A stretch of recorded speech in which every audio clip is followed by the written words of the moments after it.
Honour से 5th semester का मैं छात्र हूँ। आज का जो विषय है हमारा, वर्तमान समय में भगवत गीता की प्रासंगिकता। वर्तमान समय में हम आज के समय में सोशल मीडिया का यूज कर रहे हैं, भगवत गीता को हम भूलते जा रहे हैं। ये मेरा सौभाग्य का विषय और मैं अपने आप को गौरवान्वित महसूस कर रहा हूँ कि मैं भगवत गीता पर अपने विचार व्यक्त करने जा रहा हूँ। सर्वप्रथम महोदय, जब मैंने भगवत गीता के फॉर्म भरा तब मैंने भगवत गीता उठाई तो मेरा शरीर और अंतर्मन कंपन करने लगा जब मैंने उसको खोला।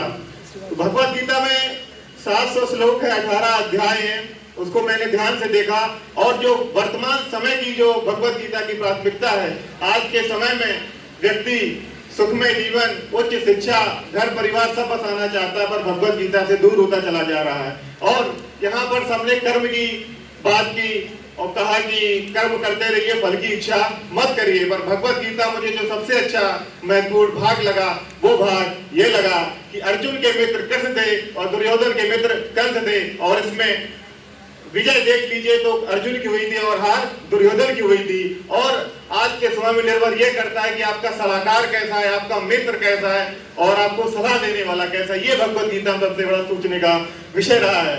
और भगवत गीता के आज के समय में अध्ययन की बात करते हैं तो हम स्टोरियां पढ़ते हैं, कहानियां पढ़ते हैं, भगवत गीता से पढ़ते ही सर दर्द होने लगता है। ये मेरा व्यक्तिगत अनुभव है, क्योंकि जब हम ज्ञान की बात पढ़ते हैं और सम्मान की बात पढ़ते हैं, जीवन में ऊर्जा के लिए बात पढ़ते हैं, तो हमको सरदर्द होने लगता है। व्यापक और फालतू चीजें पढ़ने हमारा सरदर्द नहीं होता, हमको बहुत अच्छा लगता है। और भगवत गीता के अंत में जितना भगवत गीता को अध्ययन करते जाएंगे उतना ही आप अपने जीवन में आगे बढ़ते जाएंगे। धन्यवाद। श्रीमद् भगवत गीता एक ऐसी किताब है, या पुराण बोल लें आप, चाहे जो, ठीक है, इसके अंदर ऐसी ज्ञान की बहुत सारी चीज़ें हैं जो आपको एक सफल जीवन में हेल्प करती हैं। जैसे कि आप उसमें हर चीज़ सीखते हैं, बहुत सारी चीज़ें ऐसी हैं जो मनुष्य को ये सिखाती हैं कि कैसे उसका जीवन अच्छा हो सकता है। लोग कहते हैं कि क्या कहते हैं, लोग ये कहते हैं कि जब आप बूढ़े हो जाते हैं तब आपको ये सब पढ़ना चाहिए या ऐसा कुछ, बट ये अभी देखा जाए ना तो सबसे ज़्यादा आपको तब ये पढ़ना चाहिए जब आपका जीवन बहुत ज़्यादा संकट में रहता है। यानी तरीके से बोला जाए तो टीनेज में, जो टीनेज में ऐसा होता है कि चीज़ें हमें समझ में नहीं आती या बहुत सारा हमें तकलीफ होती है, जैसे मानसिक तनाव, डिप्रेशन जिसे कहते हैं, स्ट्रेस, एंजाइटी वगैरह वगैरह होता है मनुष्य को। और या स्टूडेंट्स को भी, मेनली स्टूडेंट्स को जो होता है कॉलेज और स्टडीज़ में ऐसा होता है अक्सर, तो उस समय ये पढ़ना चाहिए। तो उसमें सत्य असत्य और सही गलत हर चीज़ का उन्हें ज्ञान होता है। और बहुत सारी ऐसी चीज़ें हैं जो भगवत गीता हमें सिखाती है, जैसे कि आपको क्या क्या करना चाहिए, कर्म की चिंता करनी चाहिए या नहीं, कार्य कैसा होगा, फल कैसा मिलेगा, इस सब के बारे में नहीं सोचना चाहिए। सोचना बस ये चाहिए कि हम कर्म कर रहे हैं अपना, और अदर चीज़ें हमें उससे कोई मतलब नहीं होना चाहिए। काम अच्छा करें और सही अच्छा करें और उस पर ध्यान दें बस, यानी अपना बेस्ट देने की कोशिश करें किसी भी चीज़ में। और मैं सही से बता रहा हूँ तो मैं सब यहाँ से वापस एवं मेरे प्यारे सहपाठियों, आज मुझे गीता के वर्तमान युग में प्रासंगिकता के ऊपर बोलने का अवसर प्राप्त हुआ है। भगवत गीता श्री कृष्ण द्वारा अर्जुन को दी गई एक उपदेश है। श्री कृष्ण अर्जुन के प्रश्नों एवं उनके कष्टों का निवारण करते हैं। भगवत गीता हमारे जीवन के लिए एक महत्वपूर्ण भूमिका अदा करती है। यह हमें एक जीवन जीने की कला सिखाती है। आज के समय में हम लोग बहुत सारी कठिनाइयों से जूझ रहे हैं। आजकल ज़्यादातर जो युवा पीढ़ी है वो हमेशा भटके हुए रहते हैं, वो हमेशा गलत चीज़ों में उलझे हुए रहते हैं। उनके साथ बहुत सारी कठिनाइयों का सामना करना पड़ता है। ऐसे में श्रीमद् भागवत गीता एक अहम भूमिका अदा करती है। श्रीमद् भागवत गीता में हमें श्रीमद् भागवत गीता एक सिर्फ धार्मिक ग्रंथ ही नहीं, वह बल्कि एक जीवन जीने की कला है। वह हमारे जीवन जीने का एक मूल मंत्र है। इसके अलावा हमारे जीवन में बहुत सारे प्रश्नों के हल श्रीमद् भागवत गीता से ही प्राप्त हो सकते हैं।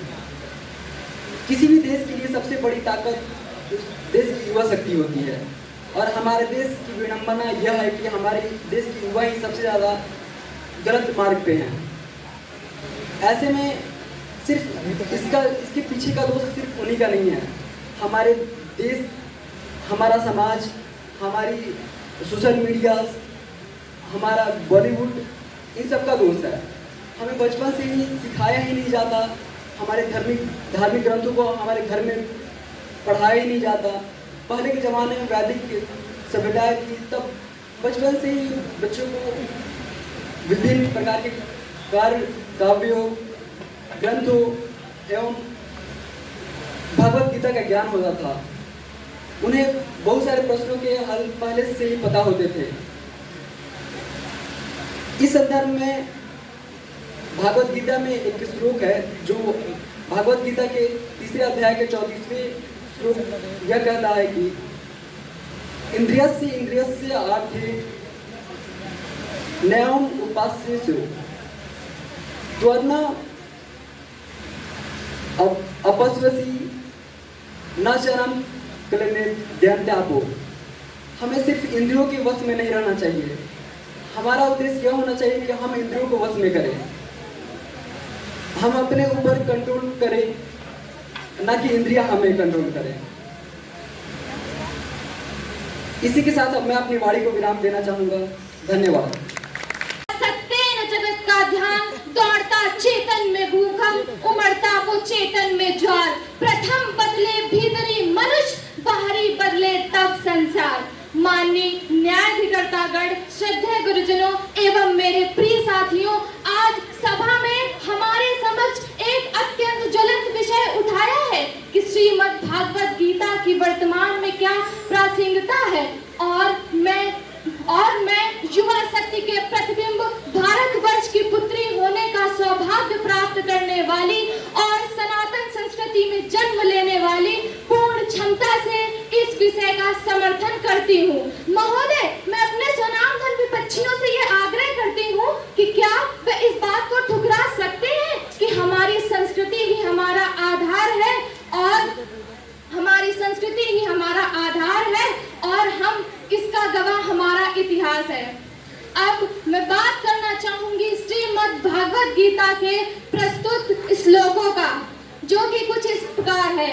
यदा यदा हि धर्मस्य ग्लानिर्भवति भारत अभ्युत्थानमधर्मस्य तदात्मानं सृजामहे। जिसका अर्थ कुछ इस प्रकार है, जब जब इस धरती पर धर्म की हानि होती है और अधर्म बहुत बढ़ता है, तब तब मैं भगवान इस पृथ्वी पर जन्म लेता हूँ। अब मैं कुछ वैज्ञानिक तरीकों से अपनी बातों को आप सबके समझ स्पष्ट करना चाहूंगी।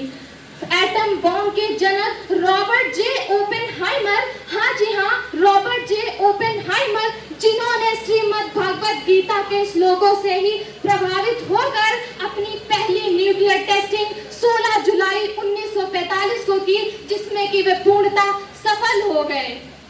परित्रणाय साधूनां विनाशाय च दुष्कृताम् धर्म संस्थापनार्थाय संभवामि युगे युगे। अर्थात संक्षेप में श्री कृष्ण कहते हैं, वैराग्य वस्तु इत्यादि को प्राप्त करने वाले और हमें जो भी कष्ट निवारण करने वाले, मैं युग युग तथा हर युग में और हर पीढ़ी में प्राप्त होता हूँ। अतः अंत में अब मैं अपनी वाणी को विराम देते हुए इतना ही कहूंगी कि श्रीमद् भागवत गीता को प्रत्येक देश के धर्म को मानना ही पड़ेगा, क्योंकि गीता एक धर्म ग्रंथ ना होकर विश्व ग्रंथ है, जो कि हमारी सनातन संस्कृति के आधार पर निर्धारित है, और ये वाद वसुधैव कुटुंबकम के भाव को चरितार्थ करती है। और हमें गर्व है हमारी संस्कृति पर कि हम शंकराचार्य और नचिकेता के देश से आते हैं। आप सभी को मुझे सुनने के लिए सादर धन्यवाद।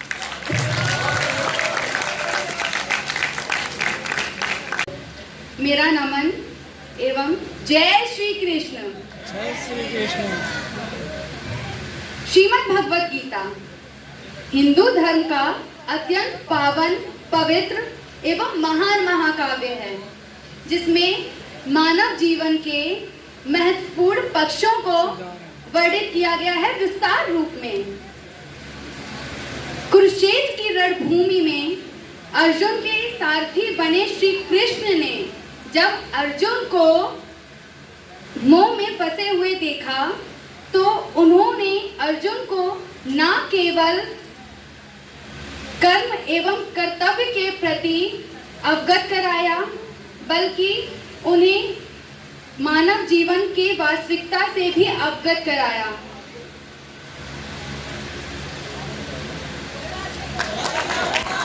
भी श्रीमद् भगवत गीता में दिए हुए उपदेशों का पालन करते हुए लोग अपने जीवन में होने वाले अर्थ एवं अनर्थ के मध्य अंतर समझते हुए अपने जीवन को अत्यंत सुगम रूप में व्यतीत करते हैं।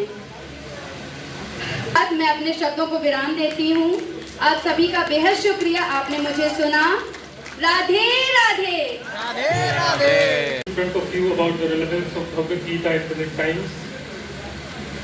So, giving a little context about Bhagavad Gita, I can say that it is basically a dialogue between Pandava Prince Arjun and Yogeshwar Bhagwan Shri Krishna at the very beginning of the war.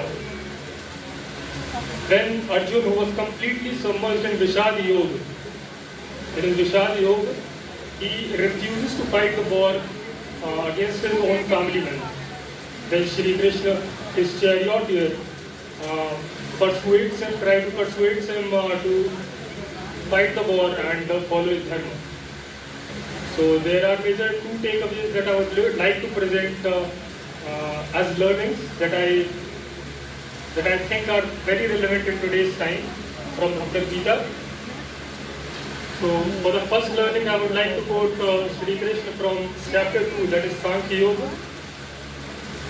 The slok goes like Karmane vadhikaraste ma phaleshu kadachana ma karma phal hetur bhut mate sangosta karmane, which means that we have the right over our karma, what we are doing, but not on the results thereof, which is quite relevant in today's time because we all work in an environment that is highly competitive and goal oriented.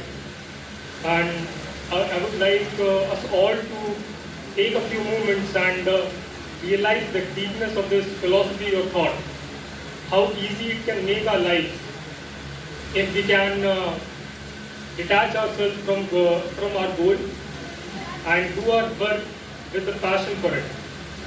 For the second lesson, Sri Krishna spoke about Vairagya and Abhyasa. Vairagya is Vidhan Rag. V is without and the Rag is the passion. But in the context in which Sri Krishna is speaking, Vairagya is, we can say, detachment or renunciation. He talks about the detachment from different things that we may all have. For example, someone maybe is attached to good food. For someone, it may be a position of power. For someone, it can be, let's say, a relationship. So he talks about Vairagya, detachment. And how will we attain Vairagya? Or the state of Vairagya? He talks about Abhyasa. Abhyasa, as we all know, is practice. So he talks about the Abhyasa of Vairagya. So these were the major takeaways that I would like to present. So due to shortage of time, I would like to conclude my speech. Thank you. और प्रथम यहाँ पे उपस्थित सभी महानुभावों का मैं स्वागत और अभिनंदन करता हूँ। आज हम लोग यहाँ पे उपस्थित हुए हैं कि वर्तमान समय में भगवत गीता की प्रासंगिकता क्या है। अरे ये है तो भगवत गीता सही जीने का ढंग सिखाती है। और मैं महात्मा गांधी का एक लेख आपके समक्ष प्रस्तुत करने जा रहा हूँ, जो कि है मैं काफी ऐसी शक्ति पाता हूँ जो मुझे पर्वत पर उपदेश देने पर नहीं प्राप्त होती है और शाश्वत है। गीता का उद्धव कुरुक्षेत्र के मैदान पर उस समय हुआ जब कौरव और पांडव आमने सामने कौरव सेना आमने सामने खड़ी थी और अर्जुन विरोधी पक्ष में अपने बंधुओं, पितामह, गुरुजनों और सुहजनों को देखकर दुखी हो जाते हैं। और युद्ध करने की अपेक्षा युद्ध से पलायन करना उन्हें तर्कसंगत लगता है। इस दशा में श्री कृष्ण अर्जुन को जो उपदेश दिए वह गीता में वर्णित है। यह मात्र युद्ध का वर्णन नहीं अपितु युद्ध के रूप में सामने रखकर रची गई वह अमृतवाणी है जो आज के हमारे अंतर मन को नई रोशनी दिखाती है। यह अर्जुन के अध्ययन से हमारे अंतर मन के अंदर चलने वाले उठने वाले द्वंद्वों का उत्तर देती है। यह हमारे मन के अंदर उपस्थित सब प्रवृत्तियों और दुष्प्रवृत्तियों के बीच चलने वाले संग्राम हमारे मन को किस प्रकार से उस पर नियंत्रण करना चाहिए सिखाती है। आज का युग वैज्ञानिक व तकनीकी युग है। संचार के अत्याधुनिक उपकरणों और अत्याधुनिक साधनों सुविधाओं ने मानव की जिंदगी में कभी ना खत्म होने वाली इच्छाओं के बाद लाए गए। भौतिकता के दौर में सुख समृद्धि की चाह हमें अब आज हमारे मानवीय मूल्य नैतिकता सब कुछ खो गया है। ना शांति है, ना सुख चैन, स्वार्थ बढ़ता बढ़ी है। मानव से दूर हो रहा है। मनुष्य अकेला है, हताश है, निराश है। सब कुछ पा लेने पर उसके पास संतोष नहीं है। अनेक मानसिक व शारीरिक व्याधियों ने उसे घेर लिया है। ऐसे में गीता का मुख्य प्रयोजन जीवन की समस्याओं को हल करके न्यायोचित आचरण की प्रेरणा देना है। गीता का मुख्य विषय कर्मयोग है। कर्मयोग के अनुसार कर्म करना मानव का नैसर्गिक स्वभाव है। मानव क्षण भर भी बिना कर्म के नहीं रह सकता है। गीता हमें बताती है कि हमें दो प्रकार के कर्म होते हैं, सकाम कर्म और निष्काम कर्म। सकाम कर्म वह कर्म है जो फल की। मैं अपनी वाणी को विराम देता हूँ। आज मुझे बहुत खुशी की बात है कि मैं भागवत गीता पर अपने विचार प्रकट कर रहा हूँ। आज के समय में हर कोई अच्छे कर्म तो करना चाहता है पर कोई कर नहीं पा रहा है। वो क्योंकि वो हमारे ग्रंथों जैसे भागवत गीता का पढ़ाई नहीं कर रहे हैं। तो हमें उनसे पढ़ने की बहुत जरूरत है। जैसे कि आप देख सकते हैं कि अगर आप 2 घंटे मोबाइल चलाएं और 2 घंटे भागवत गीता पढ़ें तो आप देख सकते हैं मोबाइल चलाने के पश्चात आपको बहुत आंखों में दर्द और गिल्ट सा महसूस होता है। जबकि भागवत गीता पढ़ने पर हमको एक नई ऊर्जा की अनुभूति होती है। तो इसलिए हमें भागवत गीता को अपने जीवन में अनुकूल बनाने के लिए उसको डेली पढ़ना पड़ेगा। धन्यवाद। उनका सम्मान करें।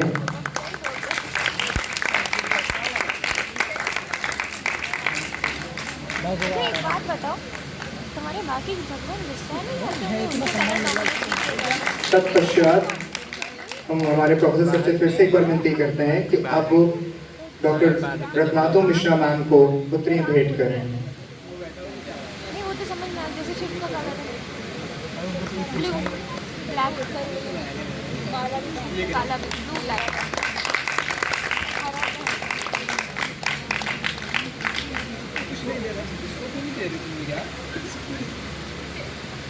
के अनुसार चूंकि आज हम लोग अपनी सभ्यता की एक बहुत ही पावन पुस्तक की सेलिब्रेशन में यानी उस आयोजन में हम लोग आज खड़े हैं, तो इसके बारे में वैसे तो हम आप सबसे मिल चुके हैं, परंतु अब आपके वर्ष आज आपके जो कार्यक्रम है उसके बारे में थोड़ी सी आपको जानकारी होनी चाहिए। और उस जानकारी से पहले मैं चाहूँगा कि आप सभी के स्वागत एवं हमारे मुख्य अतिथि को स्वागत के लिए मैं चाहूँगा कि मैं विनती करता हूँ कि हमारे director of school of arts mathematics and social science doctor Prashant Mishra sir से मैं विनती करता हूँ कि वो आएँ और हमारे बीच में अपना आशीर्वाद दें एवं आज के कार्यक्रम के बारे में सबको बताएं। Today I am here to talk about the relevance of Gita in the current context. The historical dilemma has always been to be or not to be.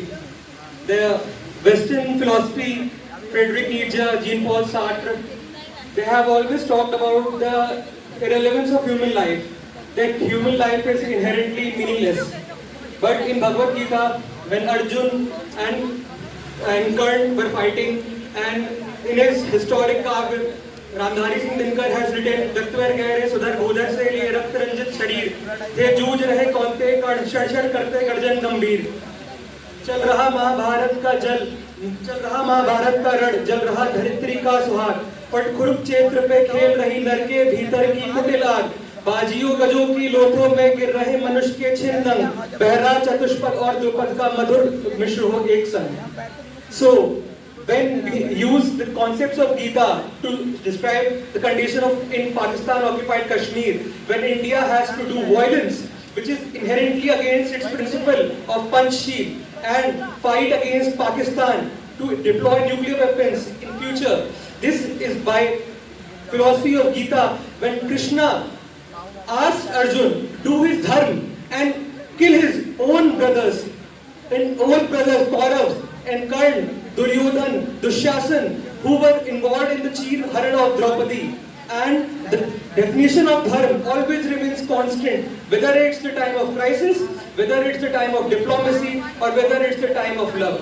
So eternal peace can only be established when we move away from our own dharma to a community dharma, for which we all are participants, and for which we can neither take away our names or run away from the battlefield. When the cry of the battlefield is there, we have to pursue what is right for us. Thank you. Warm greetings to all present here, respected dignitaries and my fellow students. Bhagavad Gita is a sacred scripture which is a dialogue delivery between Lord Krishna and the warrior Prince Arjuna on the battlefield of Kurukshetra, in which Lord Krishna imparts wisdom to help Arjuna overcome his moral dilemma. It verses conveys profound insights into life, duty, resentment, and the nature of reality. But you might wonder how a book from ancient time be any helpful to anyone in the current modern era. Bhagavad Gita serves as an easy-to-use manual for human life. It answers every question that a man can dwell upon in this materialistic world. So be it present, past or future, the ethical essence of the scripture is always going to enlighten the path of humanity. Gita is filled with life-changing lessons that if one implies in his life, he is surely going to be on the path of success. Karma Yoga, the path of selfless action. Lord Krishna states, you have right to work but never to the fruit of work. So don't let be the fruit of action be your ultimate motive. This physiology is immensely applicable today, where success and failure often dictates our emotional well-being. Karma Yoga also states the need of selfless action. In today's world of environmental degradation, it encourages us to act selflessly to protect our planet without being attached to its personal gains. Many wars could be stopped with one taken leaf out of Bhagavad Gita. In conclusion, the Bhagavad Gita is not just a relic of the past, but a timeless source of wisdom that changes and challenges our present time. Let us remember Lord Krishna's words, you have right to work. May the wisdom of Gita continue to guide us on the path of rightness and wisdom. Thank you.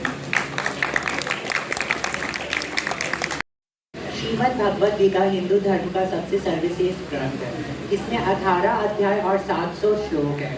यह हिंदू धर्म का सबसे सर्वश्रेष्ठ सर्वोत्तम ग्रंथ है। इसमें महाभारत में श्री कृष्ण जी ने अर्जुन को कहा था कि कुछ उपदेश प्राप्त किए थे। उसमें से कर्म, अधर्म, आत्मविश्वास, संकल्प, ज्योतिष जैसे जीवन में प्राप्त वितरण करना था। महाभारत गीता में चिंतित है कि अज्ञानता के आश्रम को दूर हटाकर हम ज्ञानता के उत्साह में प्रवृत्त करें। यह देवों की श्वास और भक्तों की आत्मविश्वास की ग्रंथित्व है, यह ना कि हिंदू धर्म की ही ग्रंथ है। यह हमारी जीवन के आत्म अनुपूर्ण करने का शुभ ग्रंथ है।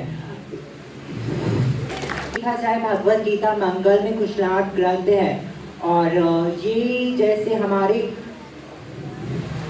लोग लाल कपड़े में भगवद गीता को ले तो आते हैं। अगर हम किसी से पूछे आपके घर में भगवद गीता है तो अत्यंत रूप से कहेगा अवश्य हमारे घर में भगवद गीता है। अगर हम उनसे यह पूछे आपके जीवन में भगवद गीता है, भगवद गीता को रहस्य समझना इतना आसान भी नहीं, लेकिन यह सोचकर उसे ना समझना यह हमारी जीवन की अत्यंत भूल है।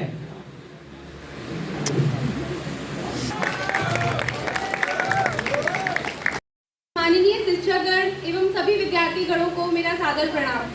तो जैसा कि आज इस सभागार में हम जिस विषय के बारे में चर्चा करने हेतु उपस्थित हुए हैं वह है कि वर्तमान जीवन में श्रीमद् भगवद गीता की प्रासंगिकता।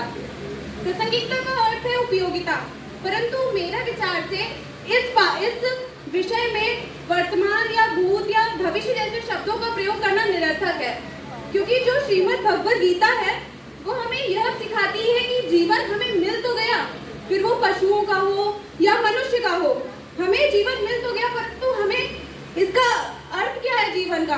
क्या जीवन जीना सिर्फ यही है कि हम रोज सांस ले रहे हैं और बस ये जीवन है? नहीं, जीवन को किस दिशा में ले जाना है, वो जो जीवन को किस दिशा में ले जाना है, ये सब हमें श्री कृष्ण के दिए हुए उपदेश जो कि श्रीमद् भगवद गीता में उल्लेखित है उससे पता चलता है। श्री कृष्ण के उपदेश उस पतवार की तरह है एवं हमारा जीवन एक नाव की तरह है जो कि उसे पार लगाने में, इसलिए जो भौतिक संसार है इस सागर से पार लगाने में हमें मदद करता है। अगर हम इसकी वर्तमान जीवन का प्रयोग किया है तो हम इस पे भी चर्चा कर लेते हैं। हम देखते हैं कि आजकल की युवा पीढ़ी, अब जैसे कि मैं विद्यार्थी जीवन में हूँ तो मैं विद्यार्थी जीवन की ही चर्चा करती हूँ। हम सब देखते हैं कि हम लोग अगर मान लीजिए किसी किसी परीक्षा का वर्णन करें, जैसे कि जेई, नीट, यूपीएससी, अब लोगों का मानना है कि ये बहुत ही कठिन परीक्षा है, सब इसे पार नहीं कर सकते। बहुत सारे बच्चे जो हैं वो इसकी तैयारी करते हैं पर परीक्षा नहीं पास करते या परीक्षा में नहीं जाते हैं, और कुछ जो है वो इसकी तैयारी ही नहीं करते हैं ये सोचकर कि हम इसे पार ही नहीं कर पाएंगे। तो श्रीमद् भगवद गीता हमें यह बताती है कि हमारा विद्यार्थी जीवन में कर्म है पढ़ाई करना, अच्छे से करना। अब हम सफल हो रहे हैं नहीं हो रहे हैं ये नहीं बताता कि हमने कितनी मेहनत की है। इसके अलावा भी हम देखेंगे कि लोग आजकल तनावग्रस्त रहते हैं। अब तनावग्रस्त रहते हैं, उनके मन में विचारों में स्थिरता ही नहीं होती है, वो कभी कुछ करने की सोचते हैं तो कभी उनका फैसले बदल जाते हैं। तो श्रीमद् भगवद गीता के दूसरे अध्याय में ही भगवान श्री कृष्ण ने अपने इंद्रियों पर वशीकरण करने के लिए उन्होंने उपदेश दिया है। वश करना अर्थात उस पर उसके वश में ना रहना, कि लोग जो होते हैं वो अपने भावनाओं पर वश में नहीं रहते, वो अब किसी भी समस्या आने पर बहुत ही जल्दी परेशान हो जाते हैं और आत्महत्या जैसे कदम उठा लेते हैं। तो क्या ये सही है? हम सब जानते हैं यहाँ जो बैठे कि ये अनुचित है, परंतु वो फिर भी ऐसा करते क्यों? क्योंकि उनके भावों पर वश नहीं है। तो श्रीमद् भगवद गीता में हमें अपनी इंद्रियों पर वशीकरण करने के उपदेश दिए गए। Thank you. उपस्थित मुख्य अतिथि, आदरणीय अतिथि महोदय, निर्णायक मंडल के सदस्यगण और मेरे प्रिय साथियों, शुभ प्रभात, शुभ अपराह्न।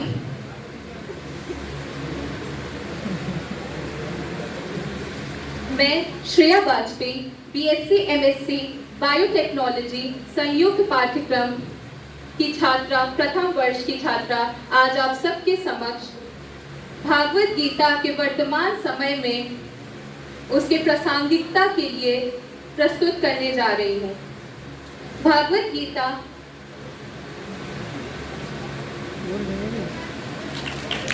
बहुत ज़्यादा प्रासंगिकता हमको आज के समाज में देखने को मिल सकती है।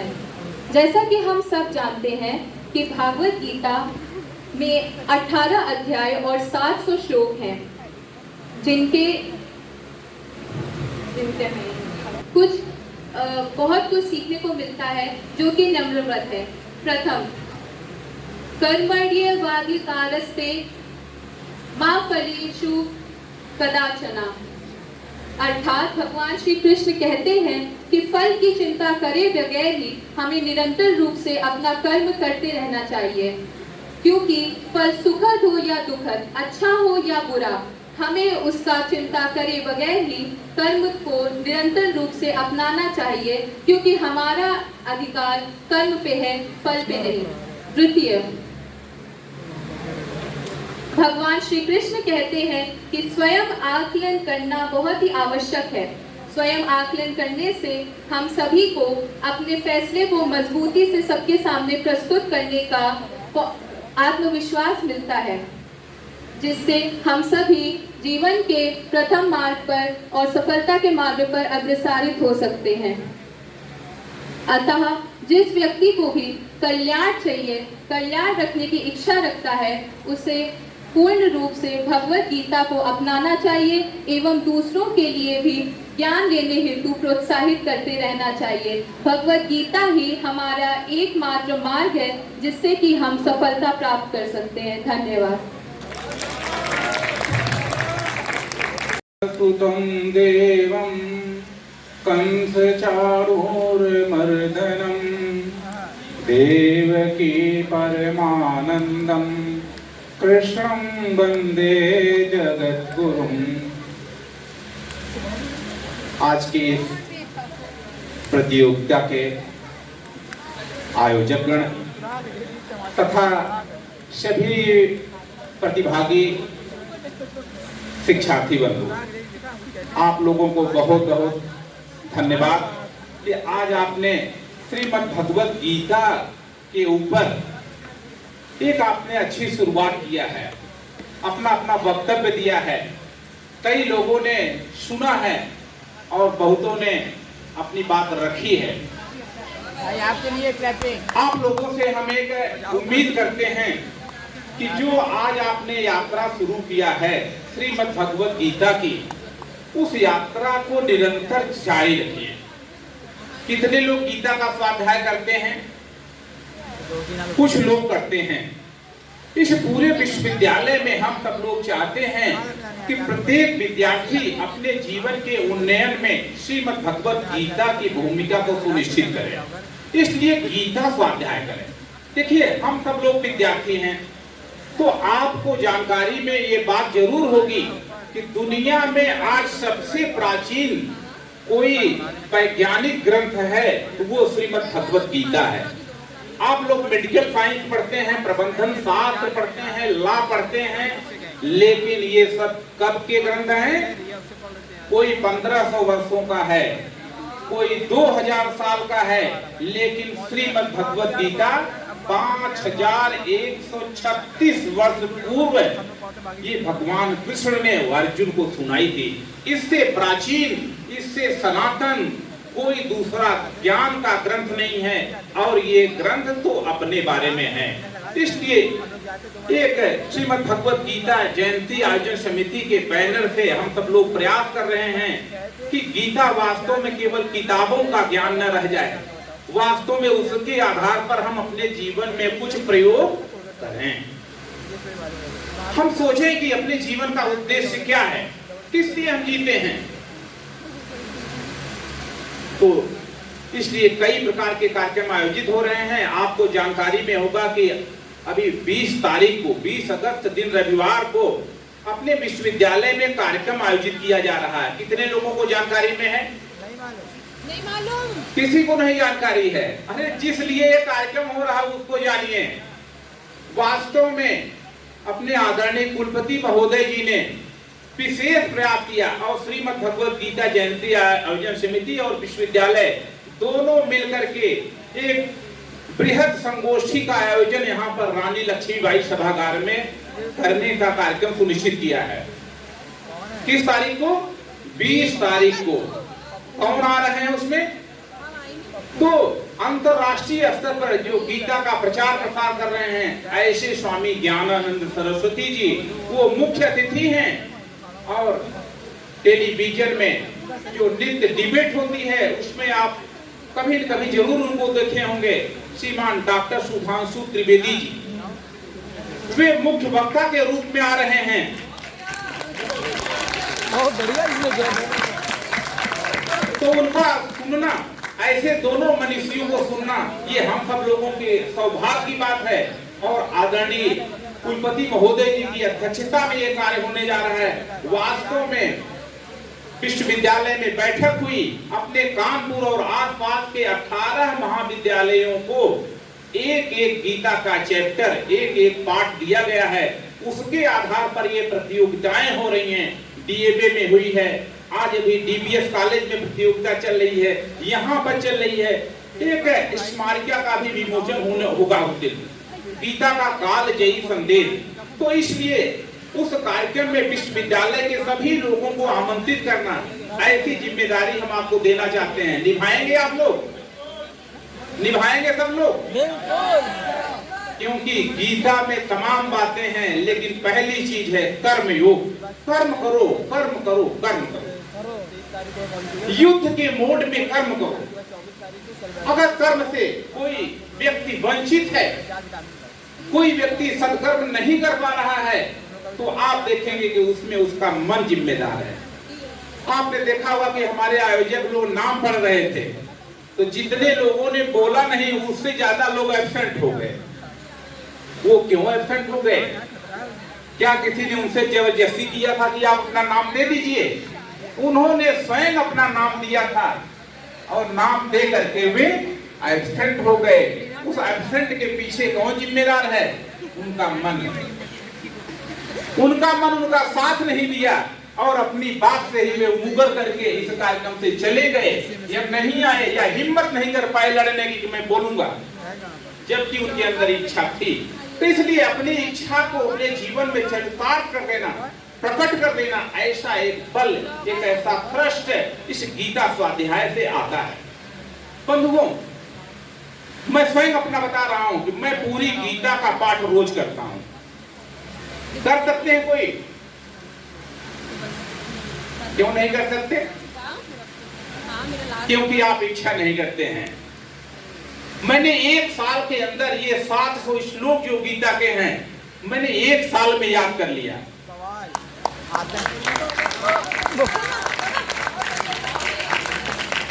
और इतना ही नहीं, केवल बैठ करके पाठ नहीं करता हूँ, मोटरसाइकिल पर पाठ करता हूँ। यहाँ पर भी बैठे बैठे मैंने 7, 8, 9, 10 4 अध्याय का पाठ यहाँ किया। वास्तव में गीता ये अपने मन को गवर्न करने का एक यंत्र है। जब आप अपने मन को जब आप अपने मन को जब जहां से चाहेंगे खींच लेंगे, जब जहां चाहेंगे उसको भेज देंगे, तब आप वास्तव में गीता का लाभ उठा पाएंगे। वास्तव में इसलिए मन की शक्तियों का विकास एक गीता का बहुत बड़ा माध्यम है। गीता के एक श्लोक आप लोग दोहराइए। उद्धरेदात्मनात्मानं नात्मानं अवसादयेत् आत्मैव ह्यात्मनः बन्धु आत्मैव रिपुरात्मनः बन्धुरात्मात्मनस्तस्य येनात्मैवात्मनः जितः अनात्मनस्तु शत्रुत्वे वर्तेतात्मैव शत्रुवत्। ये क्या हम अंग्रेजी बोल रहे हैं क्या? नहीं, संस्कृत में। लेकिन आप नहीं बोल पाते हैं आज, लेकिन कल बोलेंगे। कैसे? जब अभ्यास करेंगे। Practice makes a man perfect. इसलिए गीता स्वाध्याय का अभ्यास करना है, केवल हमें बोलना नहीं है, क्योंकि बोलते बोलते हमारे अंदर भाव की उत्पन्न होगी। देखिए, 2 लोग बैठे हैं, अगर इनकी जेब से पैसा गायब हो जाए, कितने नजदीक बैठे हैं, तो कष्ट किसको होगा? पड़ोसी को नहीं होगा। जिसके जेब से पैसा गया है उससे वही कष्ट होगा। लेकिन ये सोचिए, क्या वो पैसा उस व्यक्ति ने बनाया है जिसकी जेब से गया है? क्या उसी ने छापा है? तो आप देखेंगे कि उस रुपए से उस व्यक्ति का उतना ही संबंध है जिसका पड़ोसी का है। केवल एक थिंकिंग है। ये व्यक्ति सोच रहा है कि पैसा मेरा है, वो व्यक्ति सोच रहा है कि पैसा मेरा नहीं है। केवल एक भाव से दुनिया बदल जाती है। As you think that you will be. If you think weak, weak you will be. इसलिए ऐसे एक बड़ी सोच को गीता आधार देती है और आपको एक शक्तिशाली जीवन जीने के लिए प्रेरित करती है। लेकिन इसको केवल पढ़ने से नहीं, वास्तव में जब आप मौन रहना सीखेंगे, इसमें कोई आधा घंटा मौन रह सकता है क्लास में? बहुत अच्छा। मैं अपना बता रहा हूं, जब मैं एमएससी कर रहा था, मैंने तय किया था कि मैं स्कूल में बात नहीं करूंगा। अभी भी मैं जहां रहता हूं वहां पर अपने लोगों से बात नहीं करता हूं। जब बात करता हूं तो अपने काम की बात करता हूं, अन्यथा मुस्कुरा लेता हूं और किसी अपने दूसरे काम में अपने मन को लगा लेता हूं। जिस दिन आप अपने मन की शक्तियों को जागृत कर लेंगे, आप देखिए चंद्रयान गया हुआ है, चंद्रयान को धरती से नियंत्रित किया जा रहा है। वो कौन सी शक्ति है? वो तरंगों की शक्ति है, वे वेव है। ये मन जो है हमारे तरंगों का एक महासागर है। जैसे जैसे आप मन के तरंगों पर अधिकार करते जाएंगे, आप देखेंगे कि आप एक शक्ति पुंज बन जाएंगे। बंधुओं, एक बात और है, क्या किसी व्यक्ति ने विज्ञान क्या है इस पर चिंतन किया? क्या विज्ञान है? जब तक आप किसी चीज को प्रत्यक्ष नहीं कर लेते हैं, तब तक वो चीज विज्ञान नहीं होती है। अगर जितने लोग बैठे हैं, ये सबको हम कहते हैं भाई 1-1 किलो दूध दिया जा रहा है, 1 घंटे के अंदर ला करके घी हमको निकाल करके दे दो, कोई 1 घंटे के अंदर घी निकाल लेगा? नहीं निकाल पाएंगे। उसका एक प्रोसेसिंग होती है, उसको दूध को गरमाना पड़ता है, जमाना पड़ता है, मथना पड़ता है। उसकी पूरी प्रक्रिया करने के बाद ही वो दूध से घी निकलता है। उसी प्रकार से आपका मन भी एक फटा हुआ एक व्यापक दूध है। उस दूध से शक्तियों का निष्पादन आप तब कर पाएंगे जब उसको अपने नित्य प्रयोग में लाना शुरू कर देंगे। एक श्लोक और पढ़ करके मैं अपनी बात पूरी करूंगा और आपको 20 तारीख के कार्यक्रम में आमंत्रित भी करूंगा। इसमें हमें बहुत से लोगों को उस दिन कार्यक्रम में कार्यकर्ता के रूप में भी जरूरत है। जितने लोग आएंगे, लगभग 1500 लोग आएंगे, उन सब लोगों का हस्ताक्षर लेना है, उन सब लोगों को बीजा बांटनी है, उन लोगों को प्रसाद देना है। इसमें कार्यकर्ता के नाते आप लोगों का भी हम सहयोग चाहेंगे। सब लोग सहयोग करेंगे ना? तो आदरणीय प्रोफेसर प्रशांत मिश्रा जी उसमें आप लोगों को निर्देशित करेंगे कैसे करना है, लेकिन मैंने केवल सूचना दे दिया।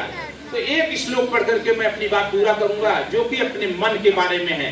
अर्जुन ने प्रश्न किया था कि मन तो बहुत चंचल है, तो भगवान ने मन को नियंत्रित करने के लिए जो उपाय दिया है, जो गाइडेंस दिया है, उसी से संबंधित ये श्लोक है। और आप लोग धीरे धीरे बोलिएगा।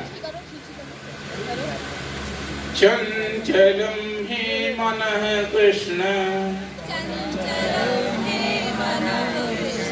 प्रमाथि बलवदृढ़म् तस्याहं निग्रहं मन्ये वायोर्योषु दुष्करम्। अब भगवान इसका उत्तर दे रहे हैं, असंशयं महाबाहो मनो दुर्निग्रह चलम् अभ्यासेन तु कौन्तेय वैराग्येण च गृह्यते यत्र योगेश्वरः कृष्णः यत्र पार्थो धनुर्धरः तत्र श्रीर्विजयो भूतिर्